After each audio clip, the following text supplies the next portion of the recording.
ನಮಸ್ತೆ ಗೆಳೆಯರೆ, ಈ ವಿಡಿಯೋದಲ್ಲಿ ಏನಪ್ಪ ಮಾಹಿತಿ ಕೊಡಕ್ಕೆ ಬಂದಿದ್ದೀನಿ ಅಂತ ಹೇಳಿದ್ರೆ, ನೀವು ಇಲ್ಲಿ ನೋಡ್ತಿರ್ಬೋದು ಈ ರೀತಿಯಾದ ಒಂದು ಕೃಷಿ ಹೊಂಡಗಳಿರ್ತದೆ ನಮ್ಮ ಕಡೆ, ಅಥವಾ ಕುಂಟೆಗಳಿರ್ತದೆ, ಬಾವಿಗಳಿರ್ತದೆ, ನೀರು ಊರು ಅಂತದ್ದು. ಇದರಲ್ಲಿ ಬಂದು ನಾವು ನಾರ್ಮಲ್ ಆಗಿ AC ಮೋಟರ್ಗಳನ್ನ ಯೂಸ್ ಮಾಡ್ತೀರಿ. AC ಮೋಟರ್ಗಳನ್ನ ಯೂಸ್ ಮಾಡಿ ನಾವು ನೀರನ್ನ ನಾವು ಹೊರಗಡೆಗೆ ತೆಗಿತೀರಿ ಸ್ನೇಹಿತರೆ.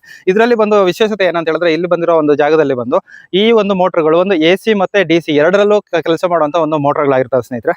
ಇಲ್ಲಿ ಬಂದು ಕರೆಂಟಿನ ಅಭಾವ ಜಾಸ್ತಿ ಇರೋದ್ರಿಂದ ಏನ್ ಮಾಡಿರ್ತಾರೆ ರೈತರು ಬಂದು ಒಂದು ಚಿಕ್ಕದಾಗಿ ಒಂದು ಬಾವಿನಲ್ಲಿ ಅಥವಾ ಸೊಂಪಲ್ಲಿ ಇಡುವಂತ ಮೋಟರ್ನ ಇನ್ಸ್ಟಾಲ್ ಮಾಡಿರ್ತಾರೆ. ಅದಕ್ಕೆ ಇನ್ಸ್ಟಾಲೇಷನ್ಗೆ ಯೂಸ್ ಮಾಡಿರುವಂತದ್ದು ಪ್ಯಾನಲ್ ನೋಡೋದಾದ್ರೆ ಇಲ್ಲಿ ಬಂದು ಎರಡು ಪ್ಯಾನಲ್ ಅಲ್ಲಿ ಯಾವ ರೇಂಜ್ಗೆ ನೀರು ಬರುತ್ತೆ ಅಂತ ಹೇಳ್ಬಿಟ್ಟು ನಿಮ್ಗೆ ಉದಾಹರಣೆಯೊಂದಿಗೆ ತೋರ್ಸಕ್ಕೆ ಬಂದಿರೋ ಸ್ನೇಹಿತರೆ. ಇಲ್ಲಿ ಬಂದು 2 ಸೋಲಾರ್ ಪ್ಯಾನಲ್ ಇದೆ. ಇದರಲ್ಲಿ ವಿಶೇಷತೆ ಇನ್ನೊಂದು ಏನಪ್ಪಾ ಅಂತ ಹೇಳಿದ್ರೆ, ನಿಮಗೆ ಇಲ್ಲಿ ನೋಡಿ ಮೋಡ ವಾತಾವರಣ ಇದೆ, ಅಷ್ಟೊಂದು ಹೆವಿಯಾಗಿ ಬಿಸ್ತಿಲ್ಲ. ಇಷ್ಟರಲ್ಲೇ ಬಂದು ನಿಮಗೆ ಸರಿಸುಮಾರು ಒಂದು 3 ರಿಂದ 4 ಇಂಚು ನೀರಷ್ಟು ಡೆಲಿವರಿ ಬರ್ತಾ ಇದೆ. ಇಲ್ಲಿ ನೋಡ್ತಾ ಇರ್ಬೋದು ನೀರು ಬಂದು ಹರಿತಾ ಇರುವಂತದ್ದು ಅಟ್ ಒನ್ಸ್ ಒಂದೇ ಸರ್ತಿ ಬಂದು ಒಂದು 3 ಕಾಲುವೆಗೆ ನೀರು ಹರಿತಾ ಇದೆ. ಇನ್ನ ನೀರು ಸ್ವಲ್ಪ ಪ್ರೆಷರ್ ಜಾಸ್ತಿ ಆಗ್ತದೆ, ಈಗ ಒಂದ್ ಸ್ವಲ್ಪ ಬಿಸಿ ಏರ್ತಾ ಮತ್ತೆ ಇನ್ನೊಂದು ವಿಶೇಷತೆ ಏನಂದ್ರೆ, ಈ ಪ್ಯಾನಲ್ ಅಲ್ಲಿ ಬಂದು ನಿಮಗೆ ಕೆಳಗಡೆ ಬಂದು ಬಿಸಿ ಆದ್ರೆ ಕೆಳಗಡೆ ಕೂಡ ಪವರ್ ಜನರೇಟ್ ಆಗುತ್ತೆ. ಇದರಿಂದ ಏನಾಗುತ್ತೆ, ಮೋಟರ್ RPM ಜಾಸ್ತಿ ಆಗುತ್ತೆ, ನೀರಿನ ಫೋರ್ಸ್ನು ಜಾಸ್ತಿ ಆಗುತ್ತೆ ಸ್ನೇಹಿತರೆ.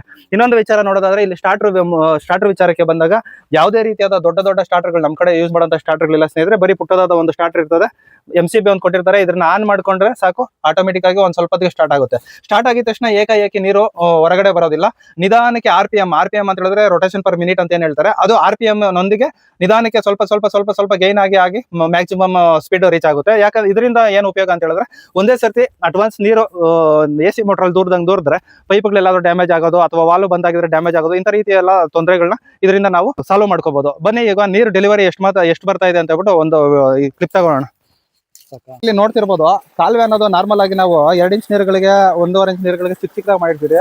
ಇಲ್ಲಿ ದೊಡ್ಡದಾದ ಕಾಲುವೆ ಇದೆ, ನೀರನ್ನು ಕಾಲುವೆ ತಕ್ಕದಂಗೆ ಡೆಲಿವರಿನೂ ಅಷ್ಟೇ ದೊಡ್ಡದಾಗಿ ಬರ್ತಾ ಇದೆ. ಇಲ್ಲಿ ಪೈಪ್ ಹಾಕಿರೋದೇ 3 ಇಂಚು ಮೇಲ್ಪಟ್ಟಿದೆ. ಇದು ಪೈಪ್ ತುಂಬಾ ನೀರು ಅನ್ನೋದು ಬರ್ತಾ ಇದೆ. ಇವಾಗ ಬಿಸಿಲು ಸ್ವಲ್ಪ ಕಡಿಮೆ ಇದೆ. ಬಿಸಿಲು ಏನಾದ್ರು ರೈತ ಇದೆ ಅಂದ್ರೆ ಇನ್ನ ಇದ್ರ ಜೊತೆಗೆ ಇನ್ನ 1 ಇಂಚು ಎಕ್ಸ್ಟ್ರಾ ನೀರು ಬರ್ತದೆ. ಇದು ರೈತರ ಮಾಹಿತಿ.